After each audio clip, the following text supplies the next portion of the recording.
Director, Agile Transformation Coach at HCBC Technology India, and has over a decade of experience in the field. His expertise spans multiple dimensions of agility, including enterprise-level transformation strategy, scaling framework, and coaching and leadership team and portfolio levels. He's very passionate about the people he works with and takes keen interest in mentoring them. And he's a known speaker and reviewer for international conferences and meetups. He's also certified in SAFE's consultant and trainer and has trained multiple professionals globally. And so now I would like to hand it over to Ankit to take it from here and continue with our session.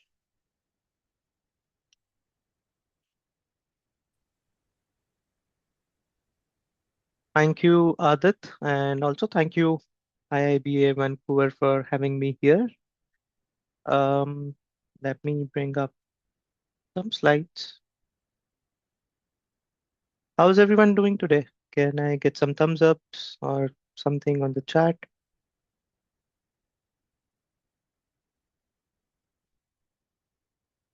Okay, amazing energy. Thank you, people. Uh, there are very few days in the year where I usually wake up before 6 a.m. and meeting the IIBA Vancouver group is one of those days because I've been here for last 4 years now. So I think this is among the only time when I get up so early. Okay, so in the next 90 or 100 minutes, what we will do is we will talk about systems thinking, how it works for BAs or how it helps business analysis. And we'll do that by doing a certain set of exercises or activities. And then we'll leave some room towards the end for Q&A. So uh, we've got highly three activities to do, right? Or maybe four. But before we get into the activity part, here's and thank you, Adit, again for that wonderful introduction. So the left side of it is already covered. The right side of it is what I do outside of work, which is also the interesting stuff. I am a hobbyist on IoT and robotics. I love playing or making robots. The things that you see on the screen are something that I've made. The top left corner is a replica of Wally. I know it doesn't look like much, but it is kind of a attempt to make a replica of Wally, the robot from the movie. I am always up for a conversation over tea and coffee. I am an Excel nerd, and I am a very big time Marvel movies fan, MCU fan. So if if you have people supporting DC in the group, okay, already see a thumbs up from Shioma. Anyone who supports DC over Marvel,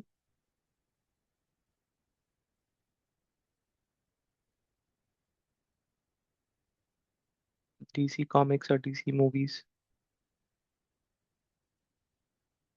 Okay, we've got the right people in the group. I got one thumbs up and one person saying Marvel. And a very quick agreement on how we spend the next 90 minutes or so. So we're going to do a couple of exercises. We'll stick to the time allocated. We'll try and speak one after other. We'll give everyone a chance to talk.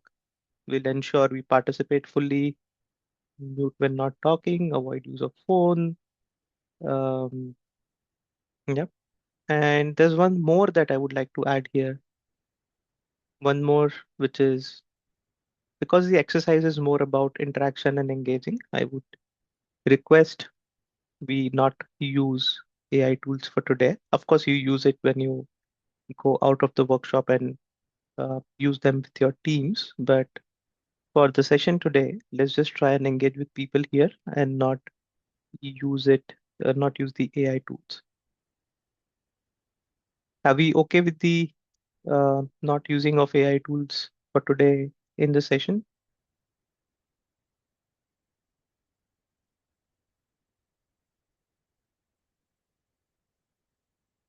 Can I get an agreement from everyone on the meeting rules, Yes. please?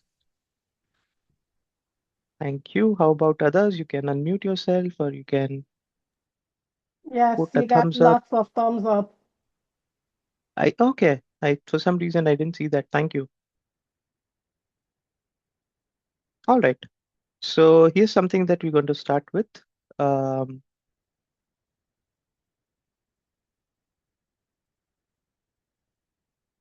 we will. I'm putting a link to our exercise document on the chat.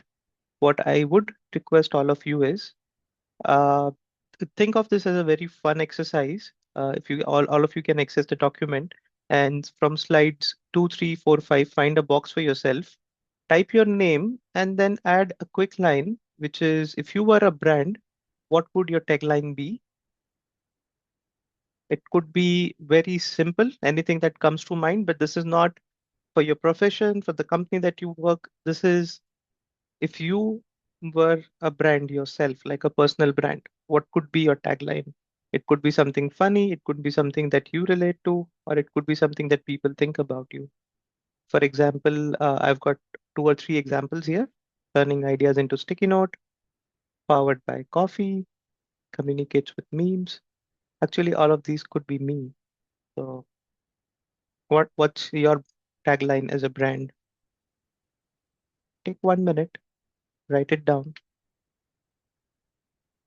So you write your name and then you write your tagline.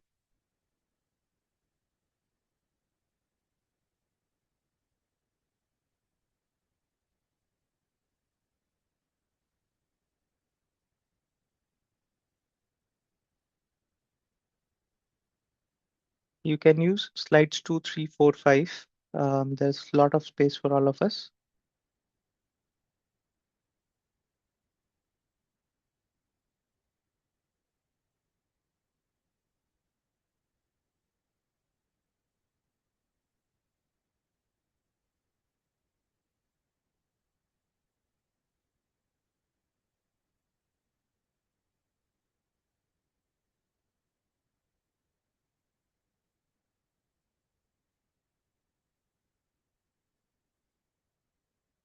Is everyone able to access the document? I only see around 7 people inside the document. We should have more.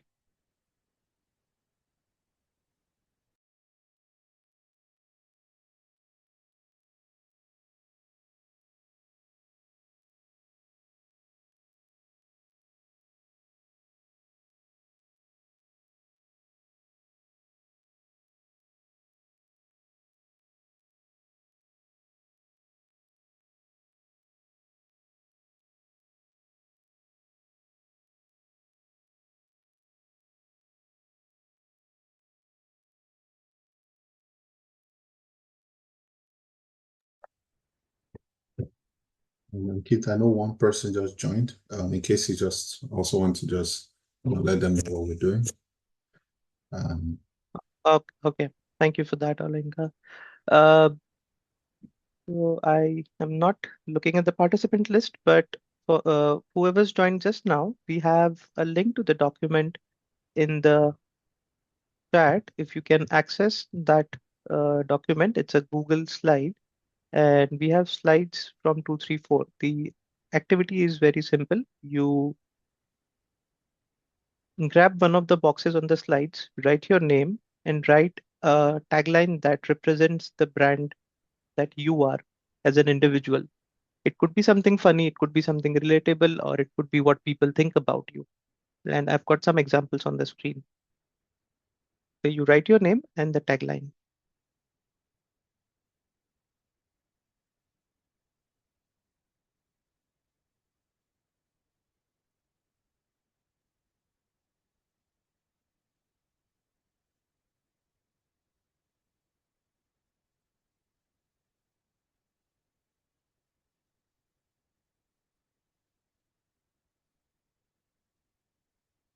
All right, keep it simple, people. I will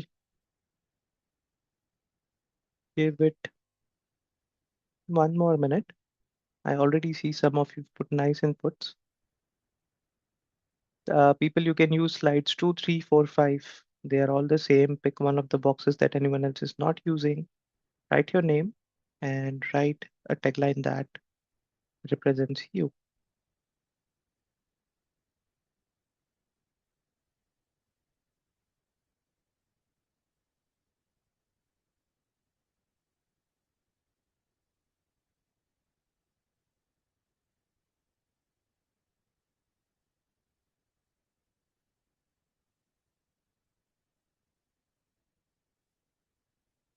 Okay, I see some more people joining in, so 1 more minute.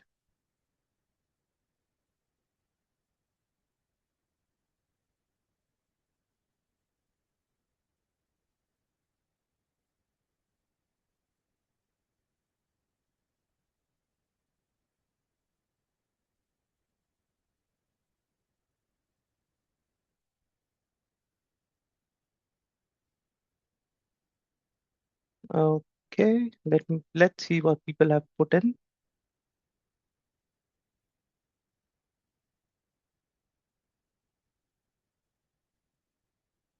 We've got Akash, whose tagline is "Serve with a smile." That's really nice.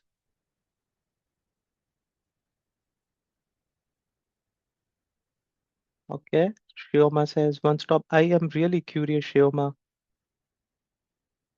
How does that represent you? One stop shop. I can see Adrian has a second meaning to one-stop shop. That's jack of all trades. You come Oh, to okay. me with you come to me with a problem. I try to provide a solution. That's majorly what it is. Amazing, amazing. Anyone else wants to call out that tagline?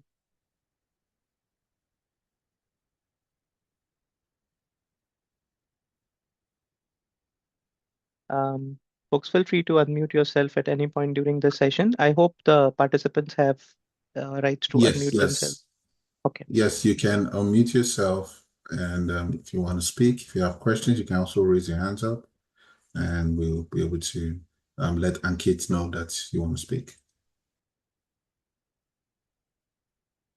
Okay, we'll take one share back. Um, Anyone wants to call out why they relate to their tagline? Ian, Patricia, someone said Powerpuff Girl, Susan, Adrian, anyone? I can speak. Yeah, so jack of all trades. I think the phrase out there is jack of all trades, master of none, but I don't like the latter part because I think for me, I'm yeah, fairly generalist in terms of like whatever comes my way, I'll apply myself and I've dabbled in a bunch of different things. So it's just my ability to apply my curiosity into and my learnings right away. Yeah. Thank you so much, Adrian and Shoma, for sharing that. I also Yeah, see Yuan saying collective intelligence. Nice. yeah. I wanted to share for mine, which says like always sees the bright side. I think this has come from a lot of my colleagues and people I've worked with. And also people in my personal life. When things like sort of get tough. They sort of see me as someone that loves spreading positivity and, always has like the can-do mentality to taking on challenges or taking on events. So I think, yeah, that's one of, myself. Awesome, Olayinka. Thank you so much for sharing that. But that's a very good icebreaker and an activity that you would want to do with your teams. Give it a try, one of your retros or something. I'm sure people would love it. Let's go back to our topic, systems thinking to aid business analysis. And before that, uh, can someone tell me what systems thinking is? What do you think of systems thinking? Any quick words or things that come to your mind?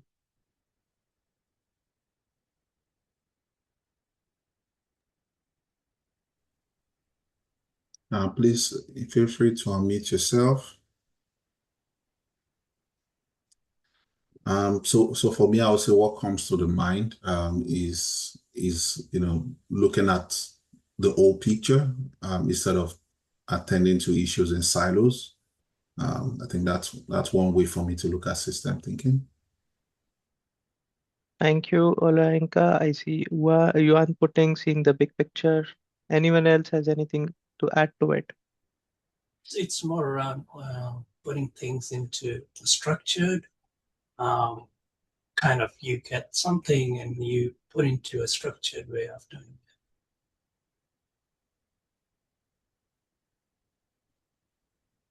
it. Right. Thank you, Hussein. I have a video that is my go-to. Okay, relevant context and dependencies. Yes, very much aligned to what we're going to talk about in the later part of the session. I do have a video that I would want to play, and this is my go-to thing for whenever I talk about systems thinking with anyone. I am sure some of you have already seen this. Just let me know if you hear the audio once I click play. Try ZWCAD. You only need to pay once. After 1 year, your savings can come.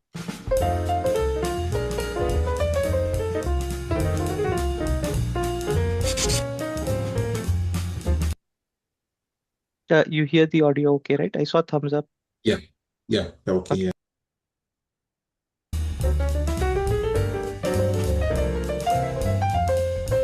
In the 1950s, the Dayak people of Borneo, an island in Southeast Asia, were suffering from an outbreak of malaria, so they called the World Health Organization for help. The World Health Organization had a ready-made solution, which was to spray copious amounts of DDT around the island. With the application of DDT, the mosquitoes that carried the malaria were knocked down, and so was the malaria. There were some interesting side effects, though. The first was that the roofs of people's houses began to collapse on their heads.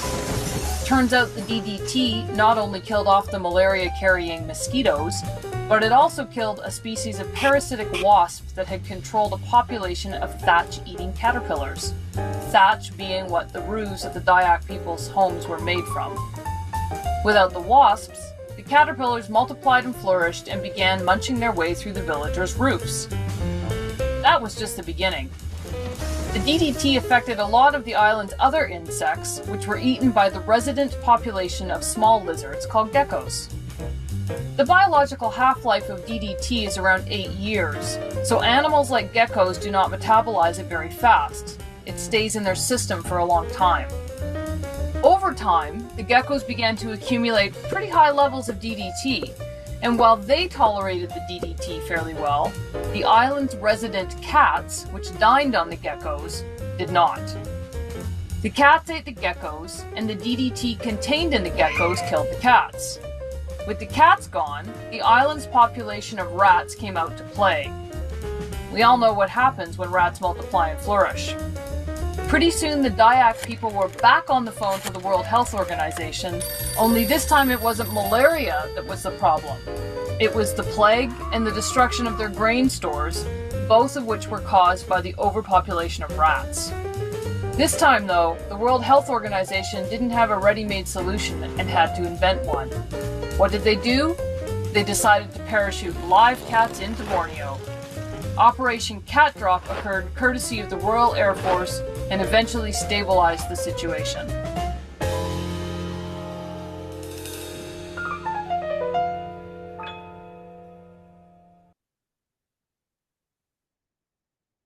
Has anyone seen that before? Not me.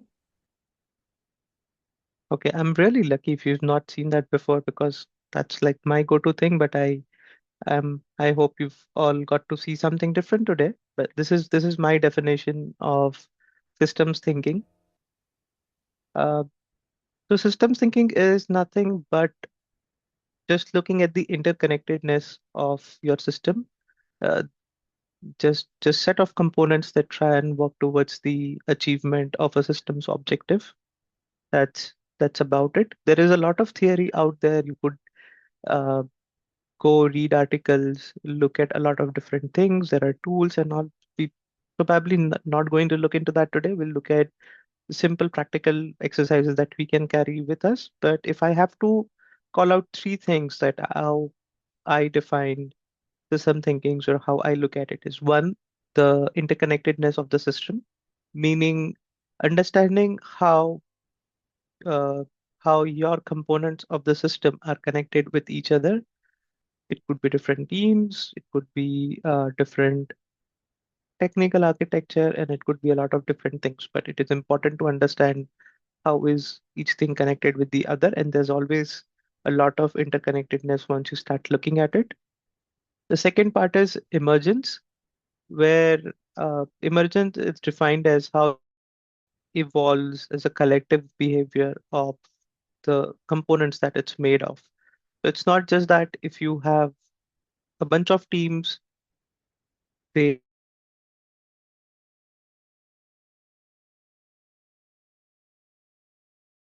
deliveries that they produce will eventually help define the behavior of the system.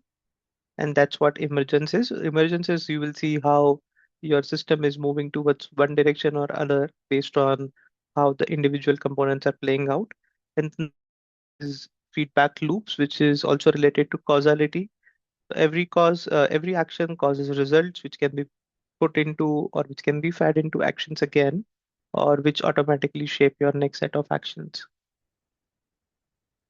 So that's really a very high level understanding of what systems thinking is. And I think some of us said that uh, all all at the start before looking at the video.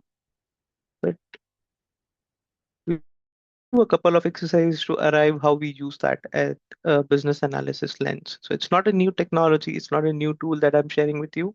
It's just adding a new lens to bring back to work or things that you do.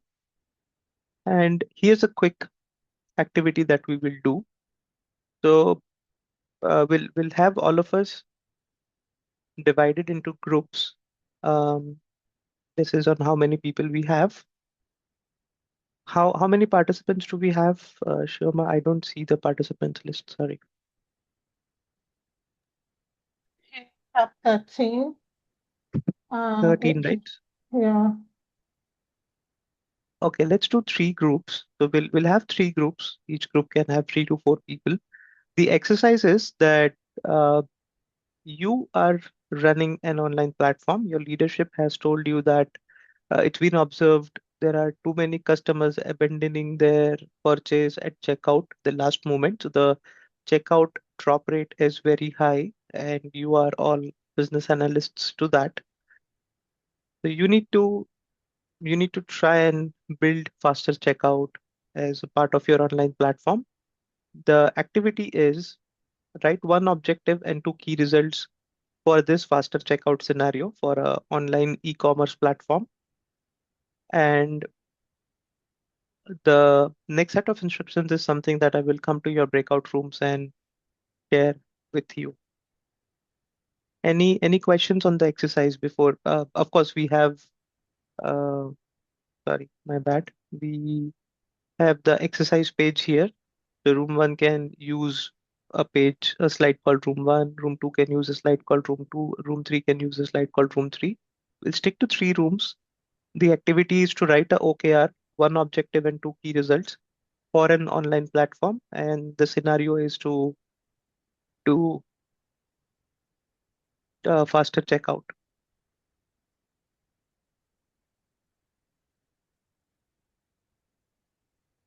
All right, we will do this in 10 minutes. We can all start joining the room. Okay. We have a few people mobile that are unable to join. Oh, okay. In that case, if they can have just one person, Yeah. any one person.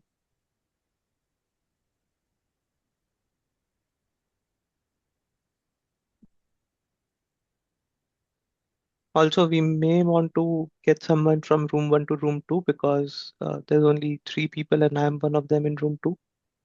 So if you can Okay. move Yeah, someone that's from room true. one to room two, please. Okay, I'll move Adrian to room 2.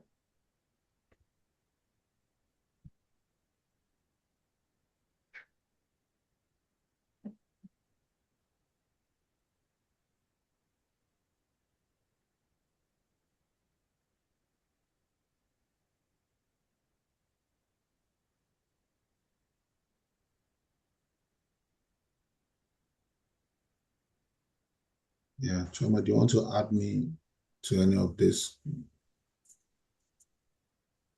Okay. Hold on.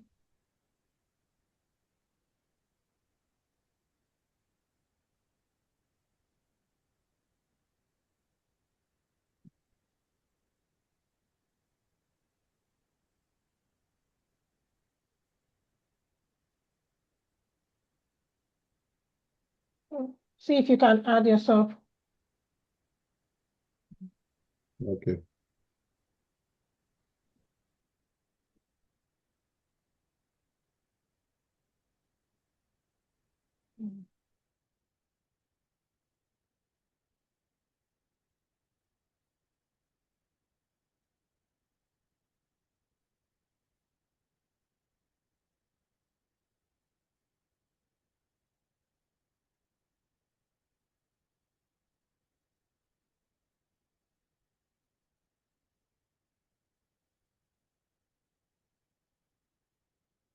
Ola, you can join any group, any room at all.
Hi, guys.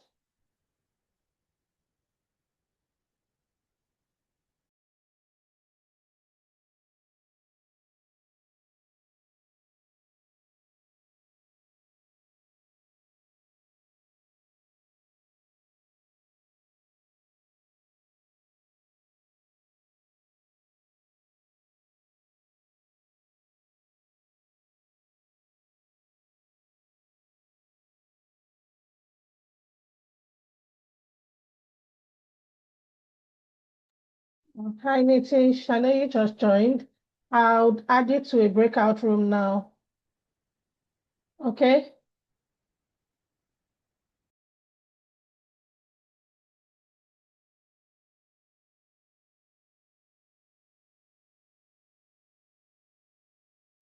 Okay.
Hi, Sima. You might want to join the breakout rooms, okay?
Okay. Looks like a few people are still in the group.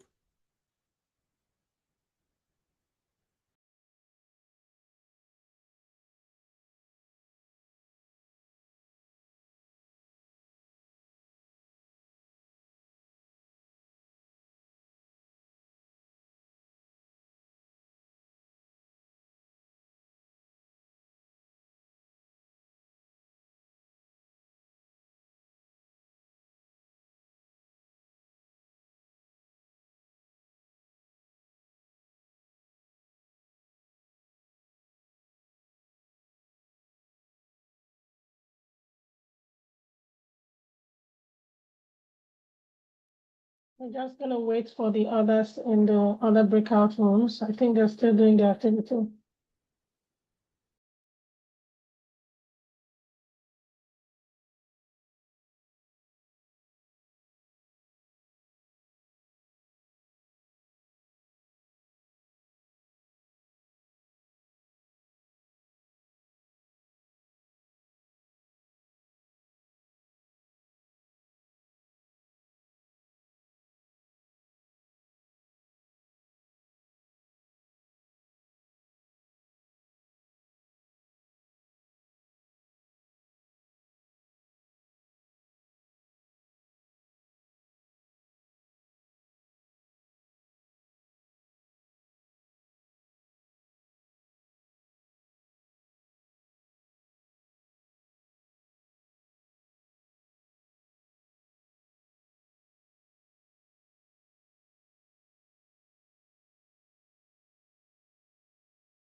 Need support here? Should be all right, Ola. Oh, okay. I don't know if Ankit has checked on you guys previously. Yeah, he did. Tell me twice. Oh, okay. All right.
This meeting is being recorded.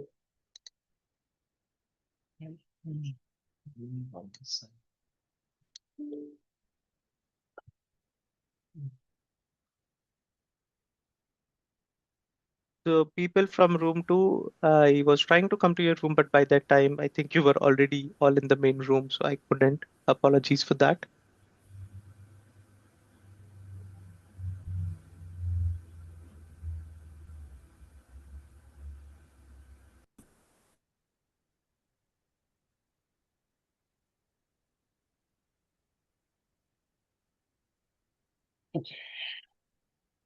Right, I think everyone is here. Yes. So was everyone able to participate in writing an objective and key result? Yes. Great.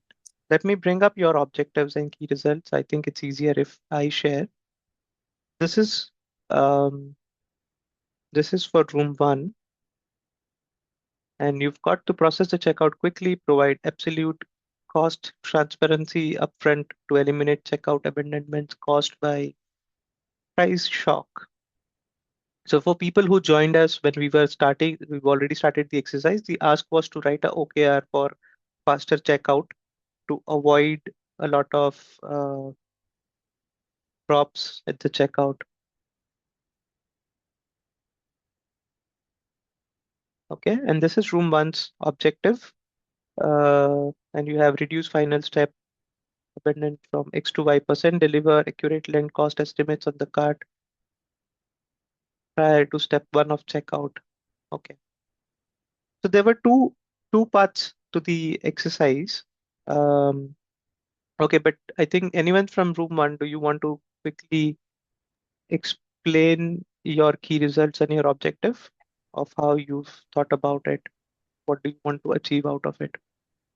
So initially, it was really so before you talked about gaming the system, it was very simple in terms of here's what we want to achieve, and here's some basic objectives or metrics that go with it. And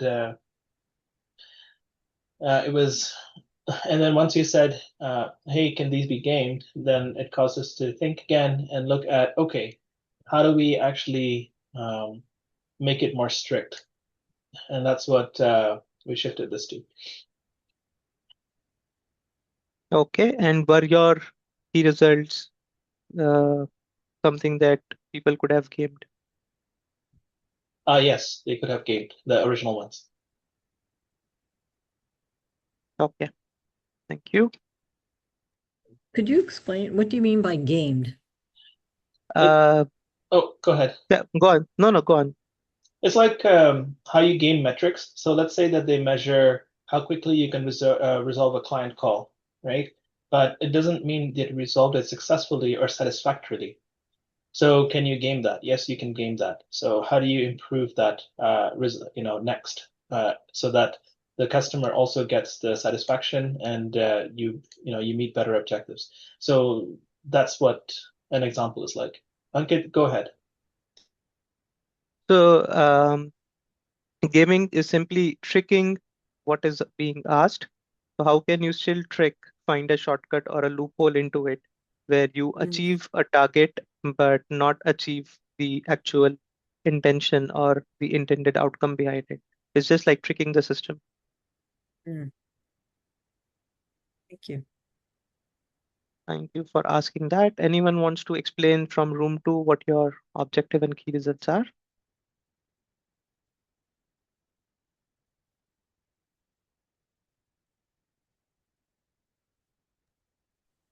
Adrian or Mark, you want to go?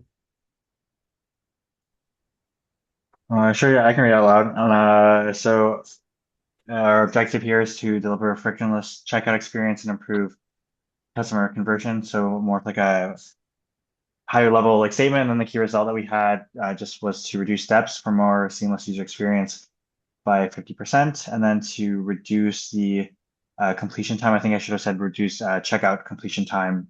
Oh no, sorry, that's at the end. Reduce completion time required to check out by 25%. Yep. Right. And the part where I couldn't come to your room because I was trying to get to your room, but you all were already in the main room, is where the second part of the exercise to check if your key results can be tricked. For example, reduce steps could also mean that you you lose the customer's vital information or you lose some terms and conditions agreement and things like that. So that's the second part where we wanted to check. But thank you, room 2. And finally, room 3. Anyone from room 3 wants to quickly call out your objective and key result? I can do it.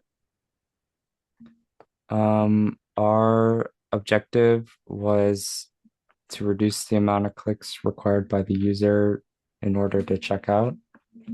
And our key result would be to reduce checkout abandonment rate from 65 to 50% within the next quarter, and reduce the average checkout completion time from 3 minutes to under 90 seconds by streamlining the checkout process. And then we didn't write anything on the side for how it could be gamed, but if somebody like skipped the payment, like the credit card information, and then still was able to buy the ticket or the product, then that would game the system without giving us the intended result. Right. Thank you, Ian. So coming back to the question that you had, Patricia, about why someone would game the system or trick the system. And this example, why would someone skip? It depends on how you bring the alignment from people, how you explain them the objective. If you simply give them a target to achieve something, they will try to find the easiest, laziest way of achieving them. But if you give people objective and that objective is well defined based on how everything else evolves with the objective, and then you will get a holistic solution. That's the interconnectedness part of systems thinking. Here's a real life example. This is published already out there. So this is from the bank Wells Fargo, where uh, somewhere on their timeline, the leadership asked them to try and get more accounts per customer. And the bank representatives got competitive because all they were focusing on getting more and more accounts per customer, which means they also gave customers credit cards, schemes, offers, insurances, and other things which they did not sign up for. and they started uh, getting a lot of unsigned up for charges, fees, and things like that, which eventually resulted into a $185 million of fines for the bank and a lot more in the whole legal proceeding. What happened here was the metric was given in isolation. It was not given or not correlated with an outcome. And people were just trying to achieve their targets. They were not trying to achieve an outcome. So the first part that we wanted to talk about is to understand that as PAs, right? When you start defining the objective, that's where the system thinking starts. Sometimes even before that. It's not when you design a solution. It's when you start thinking of the problem statement. You start thinking of what are the other areas it touches upon. Any comments, any questions, anything from anyone before we move to the next exercise?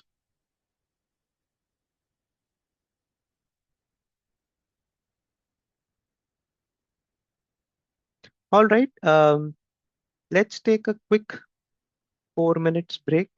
Be back, stretch your legs, move around, take bio breaks if needed, get some water. Is that okay, Shioma? Okay. Yeah, okay. All Um, right. so we'll be back by 7:06. That's Pacific.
All right, folks, are we back? Can we have like a thumbs up if you're back?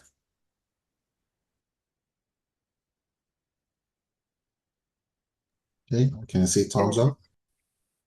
I can see 6 thumbs up. I'll give it 20 more seconds just in case people are still coming back because we jump to an exercise again.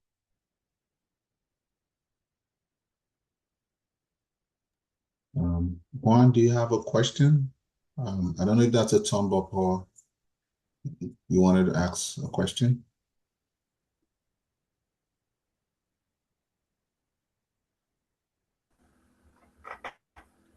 Sorry, I just raised my hand to indicate that I'm here. No, I don't have Okay, any okay. questions. I thought so. Yeah. Okay.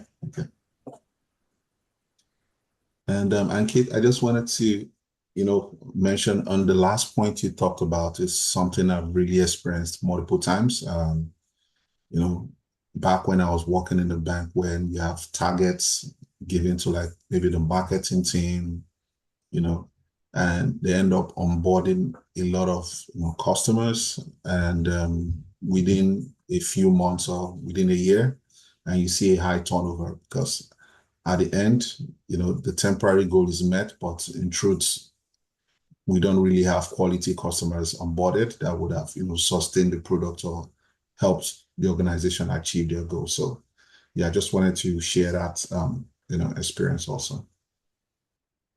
Thank you so much for sharing that, Olang. I think it's something that we see very commonly in terms of engineering, in terms of product design, and so on. We start trying to write a key result, or we start define an objective, but we don't test it well, and people usually try to game intentionally or unintentionally, or they try to trick and achieve that. Thank you for sharing that. Okay. let's go to our second activity for the day, which I think should be a favorite part for business analysts, which is all of us, all of you. Okay, so the exercise 2 is for the key result that you've written, pick any one key result, the one that you think is defined enough, and try to write 2 user stories. This is the kind of table that you will need to fill in. So you write a user story. You can write it in a format or in a general statement. That's okay. Don't worry too much about getting the user story right. What you should do is identify the teams that it impacts. What is a very clear, visible dependency, and what's something that you discuss as a group and identified a hidden dependency which wasn't very straightforward. So if I'm not going to take example of the faster checkout scenario, but if I have to do say a simple sign up via Google authentication, if that's my user story, the usual teams it will impact is product engineering, maybe more. A very visible dependency is I'm dependent on Google authentication API, but I'm also dependent on, say, for example, the architectural team to help me design a redirection where people can get a Google page, they can sign in, and it brings them back to the same page where they left from. Does that make sense? So you have to write 2 user stories, identify the teams that it impacts, and the visible and the hidden dependencies. And you should have around 8 minutes to do that. But any questions?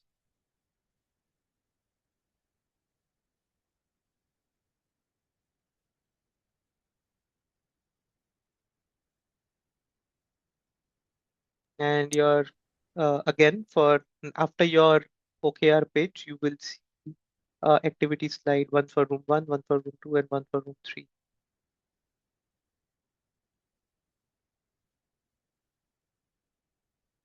Okay, I will work with you in the rooms to talk about this more.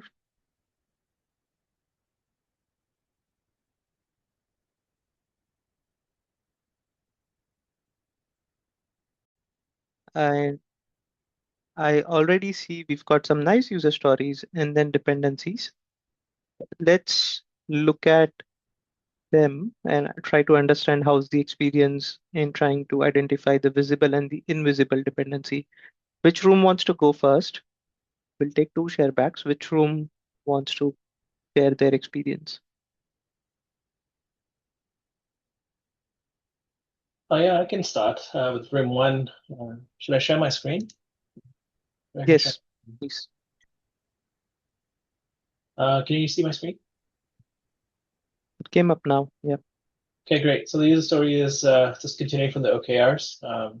So just a quick thing. It was about cost transparency. Okay. So, as a shopper reviewing my cart, I want to see an estimated total cost, including localized taxes and shipping, before entering the checkout funnel so I don't abandon my order due to unexpected fees.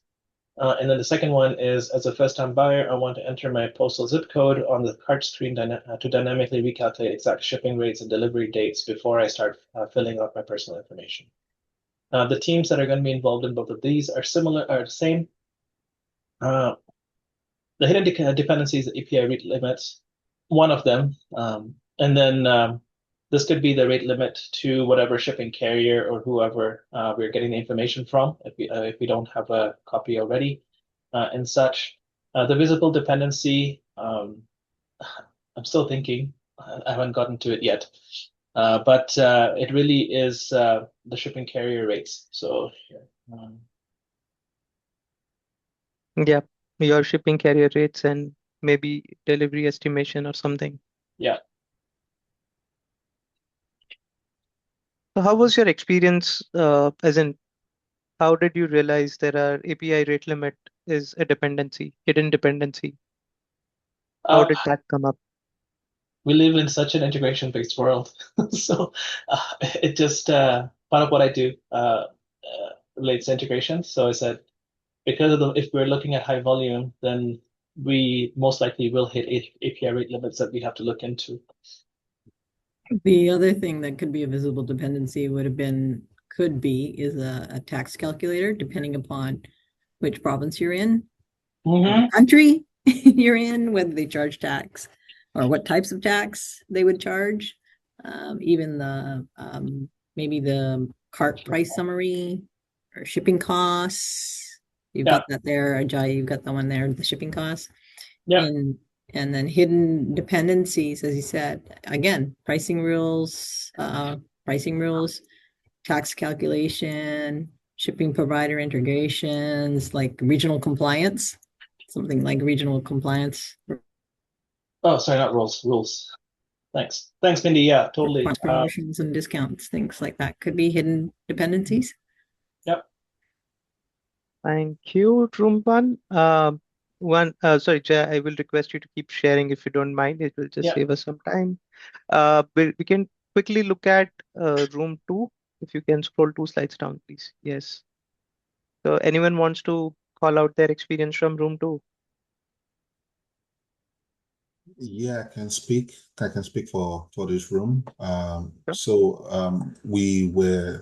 We just finished one before we brought back. So the first one was basically to address one of our key results, which had to do with reducing our completion time required for checkout by a specific percentage. And the user story basically is that as a customer, I want the system to remember my payment information so that I can check out faster. Some of the teams we identified, are related to these. We have IT, finance, and product. And visible dependencies, we have the payment integration. We also have user authentication, just to ensure that those informations are recorded and kept.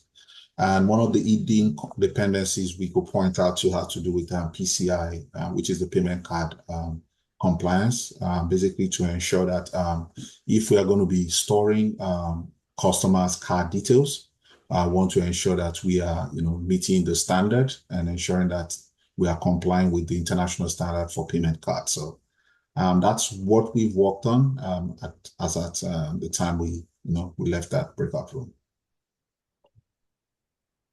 Sure. Thank you. And if we quickly look at the slide for room 3, please.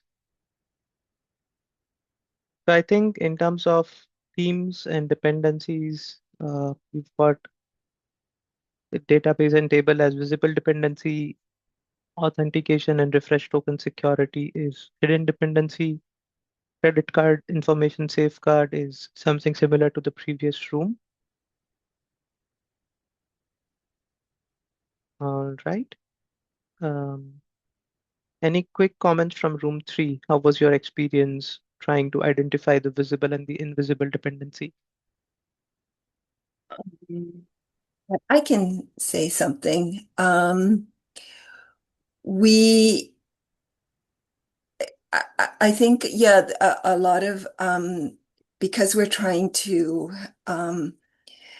have information ready, like with the Google Wallet and customer credit card information, then a lot of the hidden dependency requires that Google or the company keeps that information safe so that they have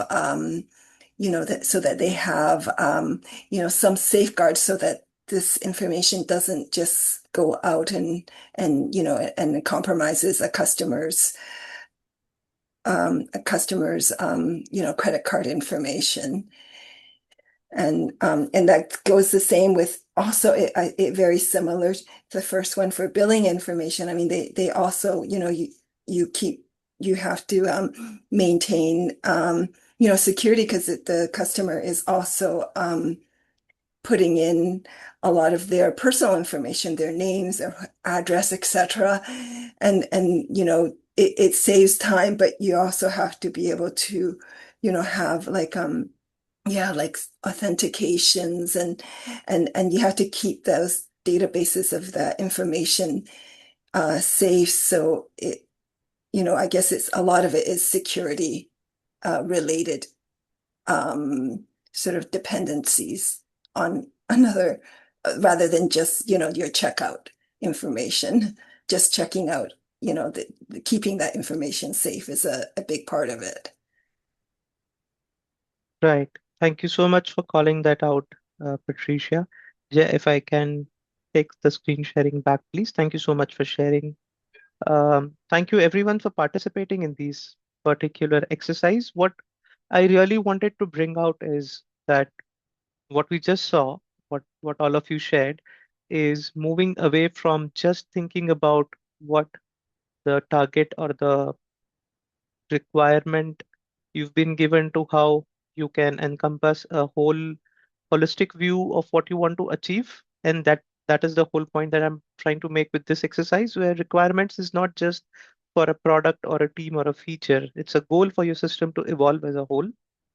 I've got an interesting example from a Mars orbiter where in 1998, NASA lost around $125 million worth of orbiter. And the error was simply, I mean, I'm oversimplifying it, but the error was mainly because one system used empirical units and the other one used metric units. So there were two components of the system which worked well individually. They were flawless when tested individually, but when they started communicating was when they were in production actually, and the mismatch was not detected, because of which the spacecraft or the orbiter went off course and uh, eventually burned out. So that's what happened because uh, the requirements were taken in silos, they were worked upon in individual components. So it's important to look at handoffs, collaborations, dependencies. Dependencies remain to be a key challenge when we try to think from a systems thinking lens. Identify dependencies that you have directly, identify dependencies that you have uh, hidden. And I have so many examples of those from the teams that I work with. And I'll try to give you some towards the end if we have time. Any questions, any comments from anyone? We do have one more exercise. Okay, so the next exercise is going to be a very, very quick one. So we spoke about trying to test your key results if they can be tricked. We spoke about identifying hidden and visible dependencies. Now, in this last exercise, I want all of you to go back to your room once I start the rooms and identify all the components of your solution or your system where every change that you're trying to make will impact. For example, uh, when you introduce faster checkout, which different parts of the system will it impact? And you'll have 6 minutes for this. I think people already were moved to the breakout rooms. Let me quickly go to the rooms and share this instruction again.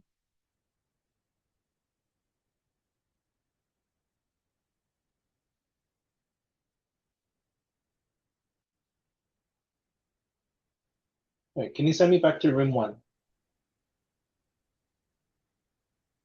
Okay. Oh, you're in room 1 already. I'm here in the main room.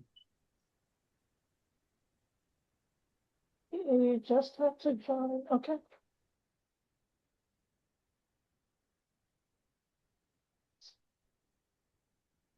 We're going to do the share back. We're going to do the share back a little differently. Let's see which room got the maximum number of components identified. Did anyone identify more than 5? I think we did 6 actually. Okay. Did any of the rooms get more than 6?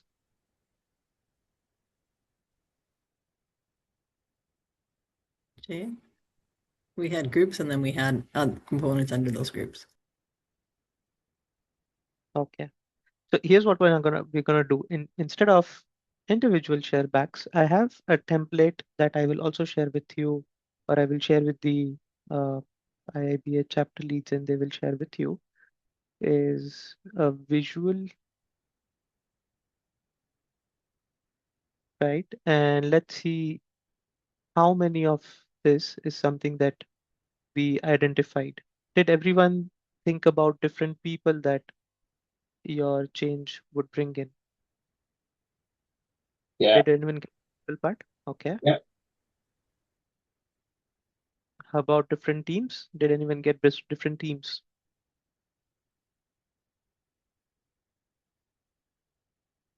Okay.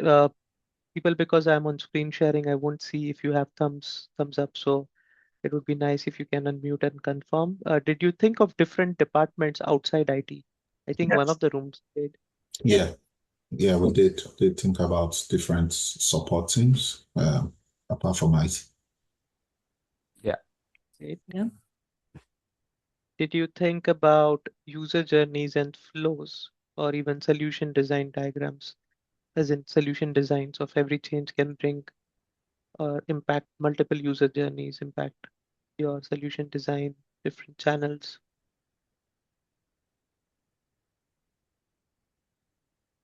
How about data? Did anyone think of the different kind of data inputs or outputs that might be needed or impact? Yes. Okay, nice. I saw non-functional components already, but just confirming, did we get non-functional components? Performance. You talk about that one. Yep, definitely. Oh, there Some it of is. you did Performance and think about it. reliability. Yeah. Yeah. How about dependencies? APIs, I think think very is the clear. one. Yeah. Regulations. Yeah. Yep. We had Yeah, regulations. yeah, we did consider dependencies. Okay, I didn't see this one, but I'm happy to be wrong. Did anyone think about the different metrics it might impact?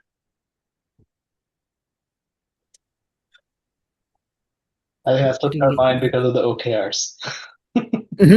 Exactly. Mm, We didn't get, that's at the end, and we didn't have enough time. So I guess from a PMP perspective, our scope was limited. fair enough. Did anyone get anything which was not here? I've also got a box for assumptions and learnings, and we'll walk through this entire template. But did anyone spot anything which is not here? How about financial? Where would you put that? Like financial reconciliation? Would that be another kind of user flow I or? think it's under business functions in this flow. I think Oh yeah, finance. business functions, Yeah. I guess, examples. Oh yeah, in the marketing. Yeah, okay, technologies there. Okay, I see that. Thank you. Change management up there too? Somewhere? I It guess that can would be come up in there. business functions here. Yeah, okay. Nice. Canvas. So, of course, this is not like a standard framework or a tool. This is something that I have put together just to call out or understand the different kind of change impact we might bring upon. I think when we tried to identify the hidden and the visible dependency earlier, one of the things that I noted is we did not look beyond IT, which is the point. Because when we talk about systems thinking, you have two kind of systems. One is the solution that you're working on, which could be the product, the application, the feature that you're building. The other system is your organization. So if you and there are if you start zooming out and if you look at the whole bigger picture, like some of us said at the start, you will identify that everything that you try to do has some or the other impact somewhere else.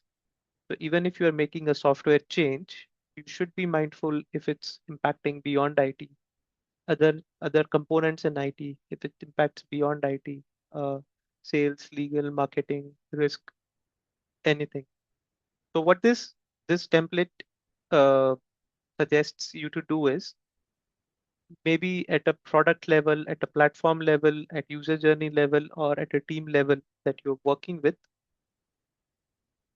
do this in one of your refinements, one of your retros, or just have one session where the whole product feature thing that you're working on, try to identify or keep this as a canvas. It's a one-time activity. I'm not saying you use this or you do this with every user story you write, but as a team that you're working with, which are the people that you impact? Who are your stakeholders? Who are your end customers? Which architects usually come in? What kind of compliance officers do you have to work with? What are the upstream, downstream teams that you have dependencies or working relations with? Are they sharing the same product, bigger product backlog? Do they provide you data? Do you provide them data? Are they your consumers? Think beyond the business functions, like we just said. It's not just IT. It will be business. It would be marketing. It would be legal. So look beyond just IT when you're trying to go through your product journey. Just journeys and flows. Like I said, think if it needs a change in the system design, solution design, sorry, if it impacts more than one user journeys. For example, usually when you're trying to onboard a customer, it impacts, or when you're trying to do a first time sign up, you have onboarding, you have KYC, you have other things that get impacted. I've got data separately because a lot of time this gets missed. So think of where your data is flowing from, who is supplying you data, who are you providing data that they are consuming in their journey. Think about non-functional components, performance, security, availability, right? When you say faster checkouts, are you trying to do something that will break the system? Are you adding call gapping? Are you adding enough time for APIs to do their thing, right? Identify dependencies directly or indirectly with vendors, with compliance, with other things which are not directly a part, but which may have a ripple effect on your system. And it's not always important. I mean, it's not always a part of the whole system thing, but do think that any change that you bring in, what kind of metrics does it impact? It can be any product metric, it can be any other OKR, it can be simple KPIs, right? Leave some room for assumptions and learnings. What is that you are assuming now versus every time learn something new? Bring that in as well and have this like a charter or a canvas that your team revisits every now and then. Some key tips that will help is try to do things visually as much as possible. Always try to zoom out. Like I said at the start of the session, this is not really a new tool or technology or a framework. It's a new lens or it's an existing lens that you would want to adopt more inherently while doing your designs, while doing your analysis.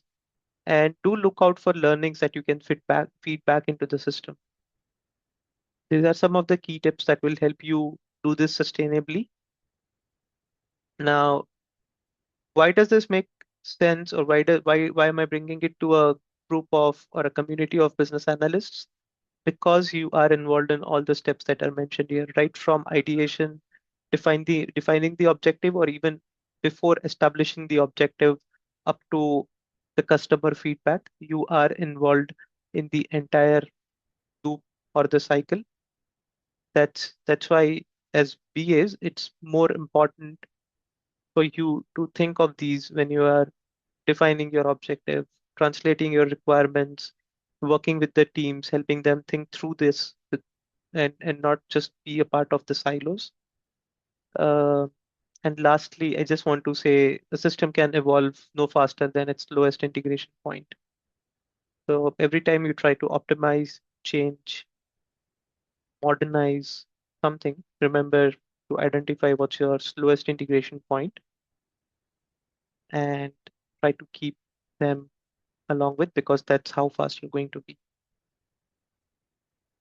I understand we had to rush for some of these exercises, but uh, this is more like a 4-hour workshop that I've done in the past. I've just tried to squeeze it in 100 minutes or so.